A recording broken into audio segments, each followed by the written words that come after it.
Bienvenue sur Neuroéveil, bienvenue dans ce nouvel épisode de Neuroéveil, le podcast qui explore la conscience, la psychologie, les neurosciences et le développement personnel pour t'aider à transformer ta vie en profondeur et à retrouver ton alignement intérieur.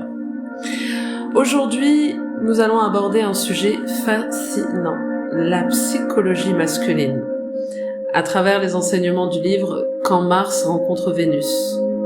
Comprendre l'homme, ses besoins, ses mécanismes émotionnels et son fonctionnement intérieur est essentiel pour créer des relations plus harmonieuses et conscientes, que ce soit dans l'amour, l'amitié ou le travail.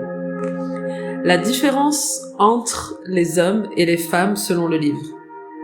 John Gray explique que souvent, hommes et femmes vivent les émotions et la communication de façon différente.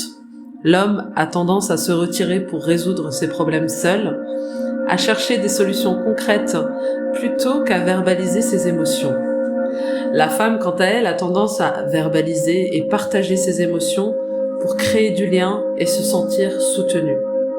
Ces différences ne sont pas des défauts, mais des stratégies d'adaptation héritées de notre évolution. Selon le livre, les hommes ont 3 besoins fondamentaux dans une relation. 1. Le respect, se sentir reconnu et valorisé pour ce qu'il fait et ce qu'il est. 2. La confiance, pouvoir être lui-même sans crainte de jugement. 3. L'espace, avoir des moments pour se recentrer, réfléchir et se ressourcer.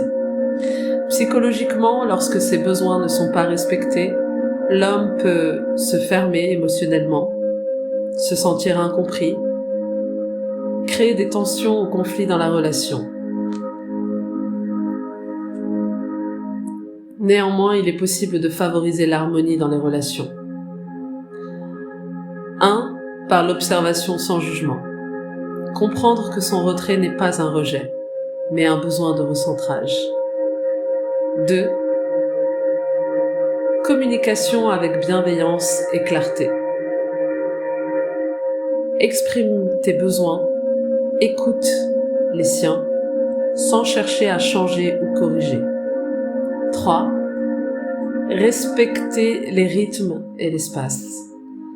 Laisse l'homme avoir ses moments seuls, tout en maintenant le lien affectif et la confiance. 4. Applique le retour à soi et la conscience. Les 2 partenaires peuvent utiliser la pleine conscience et l'introspection pour mieux comprendre leurs émotions et leurs réactions. En conclusion, comprendre la psychologie masculine ne signifie pas généraliser ni enfermer les hommes dans des stéréotypes. C'est accepter leurs différences, reconnaître leurs besoins et créer un espace de respect et d'amour mutuel. Cette compréhension consciente permet de transformer les relations en véritable lieu de croissance et de connexion profonde. Merci d'avoir écouté ce 13e épisode de Neuroéveil. Si tu souhaites approfondir la conscience dans tes relations et créer des liens plus harmonieux, abonne-toi et continue ce voyage de transformation intérieure avec nous. Et n'hésite pas car le prochain épisode sera sur la psychologie féminine.